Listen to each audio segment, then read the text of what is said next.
This coming 2028, may posibilidad po bang tumakbo kayo? We are seriously considering, ma'am.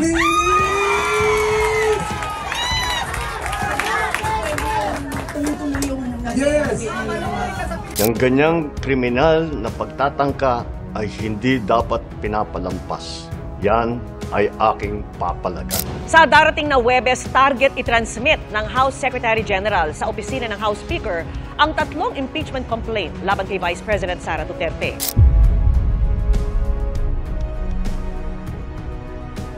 Tahimik ang gabi, ngunit sa ilalim ng tahimik na katahimikan ay sumabog ang tanong na tila nagpapakaba sa marami. Ano ang mangyayari kay Pangulong Bongbong Marcos kung magiging Pangulo si Vice President Sara Duterte sa 2028? Kamakailan lamang ay bumisita si VP Sara Duterte sa Japan at kanyang dinalaw dito ang mga kababayan nating OFW at tinanong siya kung tatakbo ba siya sa 2028 at ang sagot ni VP Sara ay seriously na kinukonsider niya raw ito. Atin pang pakinggan ang pahayag ni VP Sara. This coming 2028, may posibilidad po bang tumakbo kayo? We are seriously considering, ma'am.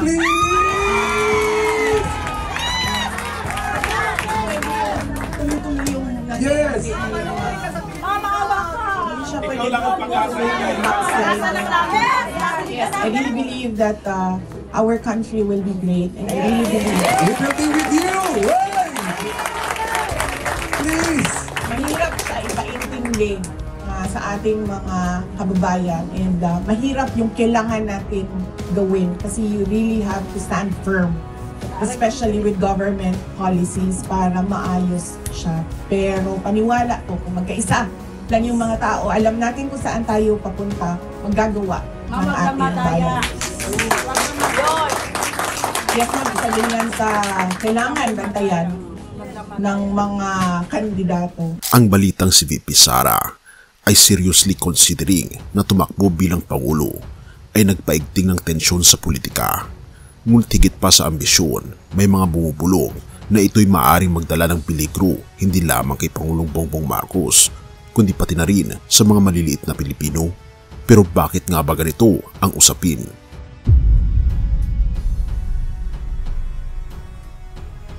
Balikan natin ang naging kasaysayan ng kanilang relasyon. Bilang dalawang malalaking pangalan sa politika, si Pangulong Bongbong Marcos at VP Sara ay tila magkaalyado noong una. Ngunit habang tumatagal, lumabas ang mga pahayag at kilos na nagpapakita ng malalim na hidwaan. Ang kontrobersyal na pahayag ni VP Sara na hindi ako magpapatawad ay lumikha ng malalaking tanong. Sino ang tinutukoy niya? Lalong lumalala ang issue nang umiingay ang balitang maraming Pilipino ang nais siyang ma-impeach batay sa survey na nagsasabing 4 sa 10 Pilipino ang gustong alisin siya sa pwesto. Ngunit sa kabila ng lahat ng ito, nananatili siyang determinado at tila handang ilaban ang kanyang pangalan sa 2028. Ngunit paano ito makakaapekto kay Pangulong Bongbong Marcos? Ang sagot ay nakakakaba. Mukhang delikado.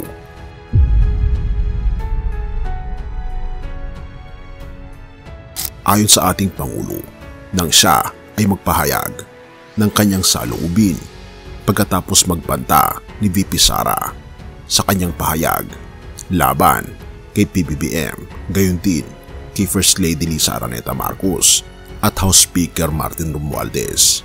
Ipinahayag ni Pangulong Bongbong Marcos sa sambayan ng Pilipino na hindi niya raw palalampasin ang ginawa ni Vice President Sara Duterte at binigyang diin din niya na kung magagawa niya ito sa isang Pangulo habang nasa pwesto pa siya, paano na lang ang mga maliliit na kababayan natin? Atin pang pakinggan si Pangulong Bongbong Marcos sa kanyang pahayag. Ano na lang kadali ang pagplano sa pagpatay ng isang presidente? Paano pa kaya ang mga pagkaraniwan na mamamayan? Yung ganyang kriminal na pagtatangka ay hindi dapat pinapalampas. Yan ay aking papalagan. Ang pahayag na ito ay tila nagpapakita ng pangamba ni Pangulong Bongbong Marcos. Ang tanong, gagamitin ba ni VP Sara ang posisyon bilang Pangulo upang ituloy ang umano'y pagbabanta sa kanyang dating kaalyado? At paano nito maapektuhan ang mga maliliit na Pilipino na umaasa sa isang matatag na gobyerno?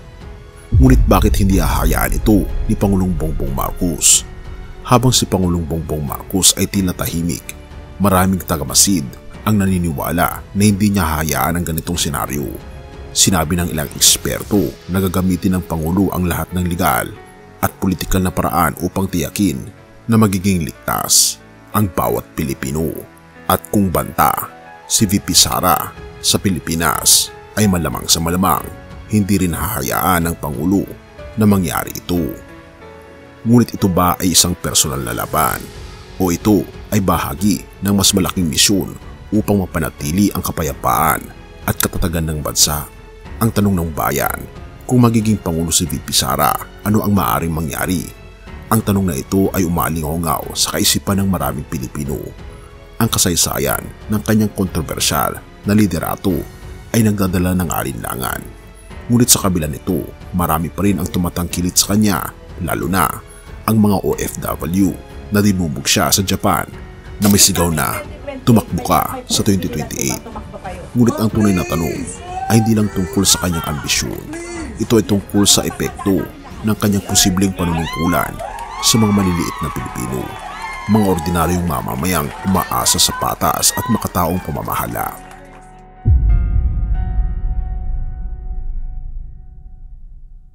Habang papalapit ang 2028, ang tensyon sa pagitan ni na Pangulong Bongbong Marcos at VP Sara ay lalong tumitinti, lalong higit.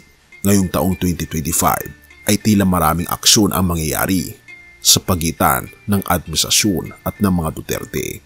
Ang kanilang hidwaan ay hindi lamang simpleng away politika. Ito ay laban ng pananaw, layunin at tiwala ng taong bayan. Ang tanong, sino ang mananaig at sino ang magiging biktima ng labanang ito? Ang politika sa Pilipinas ay papunta sa isa na namang makasaysayang yugto. Si VP Sara ay nanatiling matatag sa gitna ng kontrobersya, habang si Pangulong Bongbong Marcos ay nagpapakita ng tahimik ngunit matatag na depensa. Ang 2028 ay hindi lamang magiging halalan, ito ang magiging pinakamalaking laban sa kasaysayan ng politika ng bansa. Isang laban kung saan ang mga maliliit na Pilipino ang nakataya.